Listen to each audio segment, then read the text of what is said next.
Oi pessoal, sejam muito bem-vindos a mais um vídeo aqui no canal. Meu nome é Gabriela e aqui a gente tem várias conversas sobre vida cristã, tem vários vlogs, eu falo de organização, de vida cristã na prática, no dia a dia. E hoje a gente vai conversar sobre um dos maiores fenômenos que a gente vê na nossa geração, que é o medo de ser mãe. E antes de dizer apenas que você deve deixar o medo de lado e abraçar a maternidade, eu quero te convidar a refletir sobre por que nós temos tanto esse medo, por que mulheres se sentem completamente paralisadas diante da ideia de ser mãe. Mesmo que essas mulheres sejam cristãs, mesmo que essas mulheres entendam que filhos são uma bênção do Senhor, ainda assim elas se sentem extremamente paralisadas, amedrontadas diante da possibilidade de ser mãe e parece que elas fogem disso ao máximo. Isso não acontece à toa. Quando a gente casa, a gente já escuta vários comentários do tipo: aproveita a fase da lua de mel, porque já já vocês vão descobrir os defeitos um do outro e vocês vão começar a se detestar. Ou então, deixa só ele descobrir as tuas manias, vocês vão ver que a convivência vai ficar muito difícil. Ou coisas do tipo: são duas criações completamente diferentes, vocês vão se juntar, vão estar lá numa casa, casados. Olha como isso deve ser difícil, unir duas pessoas que foram criadas de maneiras completamente diferentes. Quando isso acontecer, você vai ver o tanto de conflito que vai acontecer. Então aproveita essa fase do começo, essa fase de lua de mel, porque já já você vai descobrir o que é casamento. Então essa narrativa do caos já começa assim que você casa. Mas quando você começa a falar em filhos, a pensar em ter filhos, logo as conversas da narrativa do caos, do que eu gosto de chamar, né, de narrativas de caos, elas se multiplicam. Parece que o apocalipse na Terra vai acontecer se você decidir ter filhos. Então, se antes a conversa era aproveita essa fase de lua de mel, essa fase inicial, porque depois a bomba vem, a conversa muda de figura e começa a ficar desse jeito. Aproveita pra dormir, aproveita pra maratonar suas séries, aproveita pra fazer aquilo que você gosta de fazer, aproveita a vida com seu marido antes de você ter filho, porque depois você vai ver como é difícil, o casamento muda e as coisas nunca mais voltarão a ser como eram antes. E é tanto aproveita isso, aproveita pra fazer aquilo, que parece que as pessoas estão no fundo querendo dizer pra gente: aproveita pra viver, porque depois que você tiver filhos, a sua vida vai acabar. Provavelmente as pessoas que fazem esse tipo de comentário não vão ter coragem de chegar pra você e dizer aproveita pra viver, porque sua vida vai ser um inferno, sua vida vai acabar. Mas elas vêm com esses outros comentários que eu já disse: aproveita pra dormir, aproveita pra fazer aquilo que você gosta, aproveita pra tomar um café com a sua amiga, porque isso aí nunca mais vai acontecer, viu? Mas no fundo, esses dois comentários, esses dois tipos de fala pertencem às narrativas do caos. E percebe que esses dois tipos de narrativa relacionado à maternidade e relacionado ao casamento falam acerca de duas coisas que foram criadas por Deus, porque o casamento foi instituído por Deus e a família também foi criada por Deus. Então, os filhos são uma bênção que a gente vê ali já em Gênesis acontecendo. E essas duas coisas, essas duas instituições, a instituição maternidade e paternidade, a instituição casamento, foram criadas por Deus. E as nossas narrativas acerca dessas duas instituições criadas por Deus são narrativas apenas de caos. E claro, eu vou ser bem sincera com você, a maternidade realmente tem suas muitas dificuldades. A vida realmente muda depois dos filhos de uma maneira que eu acredito que nenhuma outra mudança na sua vida vai ser tão impactante. Muita gente diz que o casamento já gera mudanças muito grandes, mas pra mim, eu senti a mudança, mas pra mim o casamento foram tantas coisas muito positivas, assim, eram muitas coisas positivas juntas. Eu realmente tava começando ali a minha família com o meu marido. Então, digamos que essa fase de encantamento, eu ainda tô nessa fase de encantamento 3 anos depois. Porque realmente, eu digo pra todo mundo que casar é maravilhoso. Se você casar direito, sabe? Se você casar com uma pessoa de Deus, casar é maravilhoso, é uma tremenda bênção e nós desfrutamos dessa bênção todos os dias. Mas a maternidade é uma mudança que requer muito esforço, muita abnegação. Muitos de nós teremos o nosso egoísmo confrontado de maneira como a gente nunca teve antes. Antes de ser mãe, a gente dificilmente vai dizer: eu sou muito egoísta, eu só penso em mim mesma. A gente nem pensa direito relacionado a essas coisas, porque é muito fácil suprir os nossos desejos antes da maternidade. É muito fácil nós nos colocarmos em primeiro lugar antes da maternidade. E uma vez que nós temos filhos, fica muito na cara que a gente precisa cuidar de outra pessoa. Então é um baque. é um choque de fato. Mas esse choque vem para que nós cresçamos, para que nós amadureçamos. Então, é um tipo de dinâmica, de mudança, de acontecimento mesmo na vida de alguém que eu acredito que poucas coisas se comparam ao tipo de mudança que vem com a maternidade. Mas esse processo de amadurecimento passa bem longe da sua vida acabar. Você vai se desenvolver de muitas maneiras, você vai ser esticada de muitas maneiras, você realmente vai precisar matar o seu egoísmo, você vai precisar ser confrontada com a sua suposta confiança em Deus, você vai ver que você não confia tanto assim em Deus e você vai aprender a confiar e a depender muito mais de Deus a partir da maternidade. Mas essa é só a primeira parte da conversa que eu quero ter aqui com vocês, porque eu gosto muito de focar nas coisas positivas da vida. Vocês veem isso nos vlogs, vocês veem isso na maioria dos vídeos que eu sinto aqui também pra conversar com vocês. Isso não quer dizer que eu vou ignorar as dificuldades. De novo, nos vlogs vocês veem muitos dos perrengues que eu passo, né? Na minha vida como mãe, dona de casa, pessoa que trabalha aqui com a internet, que tem outros trabalhos também, universitária, então tem muita demanda aí pra gente dar conta.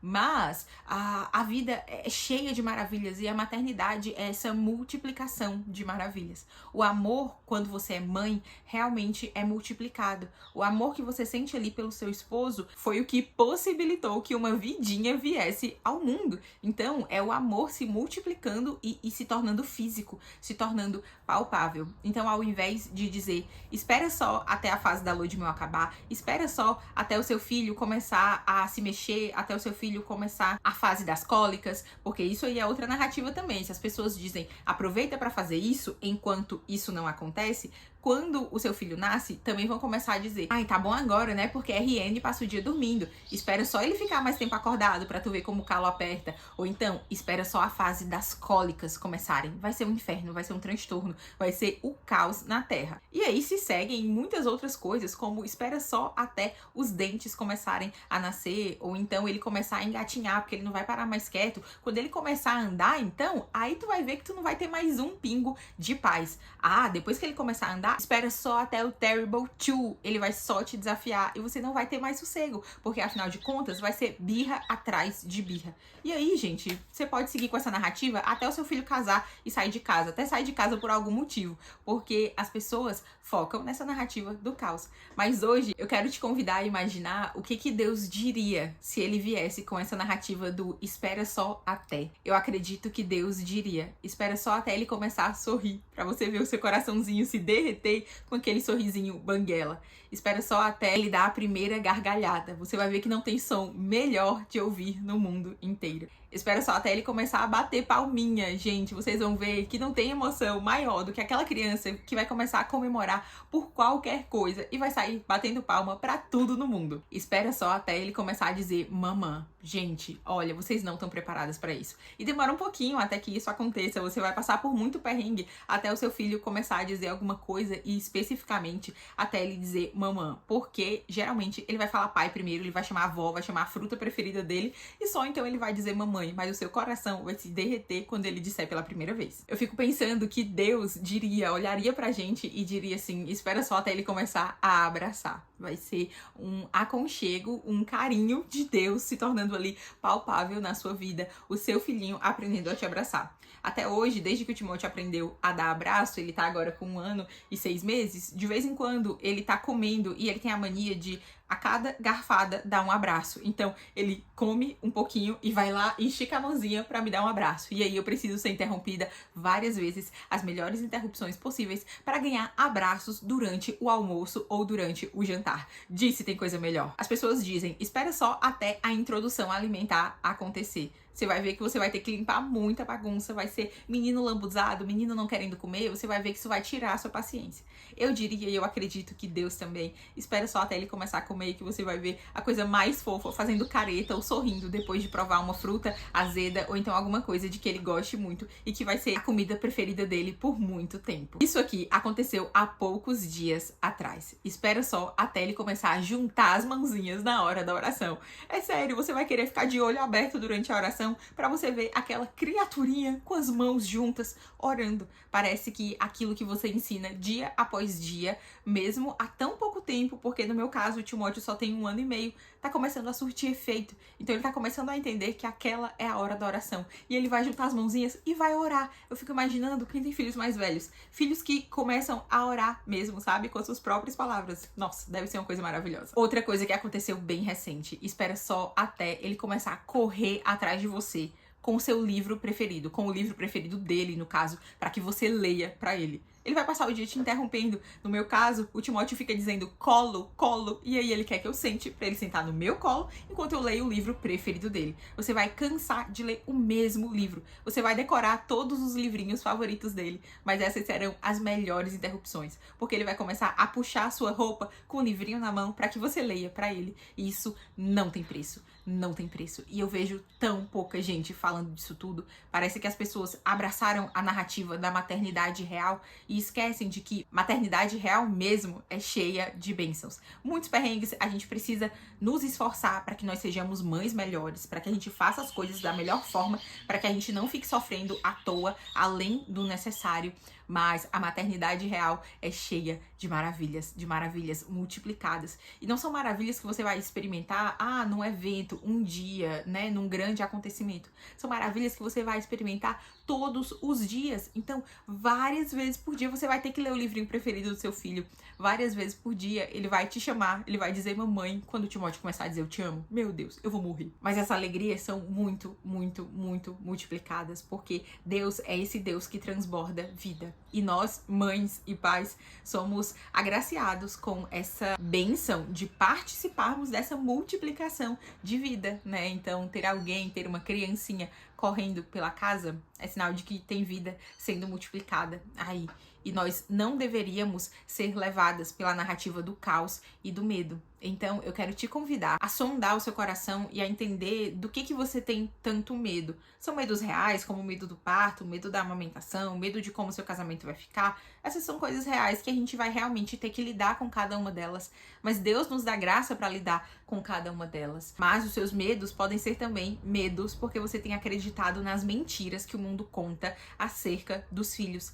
A cultura anti-filhos, anti-natalidade, tanto que a taxa de natalidade em tudo que é país, até no Brasil, tá caindo assim vertiginosamente. Por que isso tem acontecido? Eu sei que tem muitos fatores sociais e econômicos também, mas olha pro teu coração enquanto cristã e vê as motivações do teu coração para que você tenha tanto medo. Será que Deus não vai cuidar de você? Será que essa narrativa anti-filhos do mundo tem entrado na igreja também? E sim, tem entrado na igreja. Se você vê alguém tendo o segundo filho, e se for um menino e uma menina, isso piora. Já vão começar a dizer dentro da igreja mesmo, um casal, né? Já tá bom de fechar a fábrica, já tem um menino e uma menina. Se alguém se mete a ter o terceiro filho, meu Deus, muito corajosa, né? O quarto, então, essa daí foi abduzida, botaram um ET no lugar dela, porque só pode ser um ET pra querer ter um quarto filho. E essas narrativas têm entrado na igreja e eu vejo como a nossa visão acerca das coisas não é a visão bíblica, né? E aqui eu não tô dizendo, você deve ter tantos filhos, porque crente mesmo tem que ter no mínimo 10, né? Eu não tô dizendo isso. O que eu tô falando aqui é uma questão de coração. Eu te convido a examinar o teu coração. Porque aí você vai ter o conceito bíblico sobre filhos e você vai abraçar a ideia de ter filhos como uma bênção, não como um fardo, não como algo cheio de medo. E os medos que você tem, seja medo do parto, medo da amamentação, medo ali de ficar sem dormir, de não dar conta das coisas, você pode lançar diante de Deus e pedir ajuda a Deus, porque com certeza Ele vai te ajudar, né? Então, os nossos medos reais, dos desafios de ser mãe, estão aí. E nós podemos pedir ajuda a Deus, nós podemos aprender com outras pessoas a lidar com esses desafios. Mas os medos que vêm das mentiras que nós ouvimos, nós precisamos nos arrepender. Nós precisamos parar de acreditar nessas mentiras e nos voltarmos para o Deus, que é o bom doador de toda a vida, que nos permite participar desse milagre da multiplicação da vida na Terra, que nos confia almas eternas para que nós possamos cuidar delas, para que nós possamos discipulá-las e para que nós possamos apresentar Jesus para elas, né? Que privilégio que os nossos filhos terão. Eu sei que muitos de vocês não nasceram num lar cristão. Eu nasci, eu tenho esse privilégio enorme. E pensa em você que não nasceu num lar cristão. Você tem o privilégio de criar filhos que conhecerão a Deus desde sempre. Desde o dia 1, você vai orar com seu filho, ler a Bíblia pro seu filho, você vai falar palavras de vida e de bênção e de graça pro seu filho. Que enorme privilégio. Então eu te convido a colocar o seu coração diante de Deus. Eu espero que esse vídeo tenha te edificado de alguma forma, tenha te feito pensar no que você tem acreditado, em quais narrativas você tem comprado. São narrativas de caos acerca das bênçãos que Deus nos dá, ou são narrativas de vida, né, de esperança, de confiança no Senhor. Se você gostou desse vídeo, deixa um like nele, isso é muito importante pra mim. Se você gosta do tipo de conteúdo que eu produzo, considere se tornar um apoiador aqui do canal. Eu vou deixar o link pra nossa página lá no Apoia-se, aqui no box de descrições. Por lá você pode me ajudar a continuar produzindo conteúdo aqui pro canal. Você também pode me ajudar usando o meu link da Amazon, que também tá aqui embaixo, pra fazer suas compras por lá. Você pode comprar qualquer coisa e me ajudar sem pagar nada mais por isso. Compartilha também esse vídeo no grupo de mulheres da sua igreja, no grupo das suas amigas. Manda pra alguém, que assim você me ajuda demais. É isso. Antes de finalizar, eu quero mais uma vez agradecer aos apoiadores aqui do canal. Muito obrigada, pessoal. Até o próximo vídeo. Deus abençoe vocês.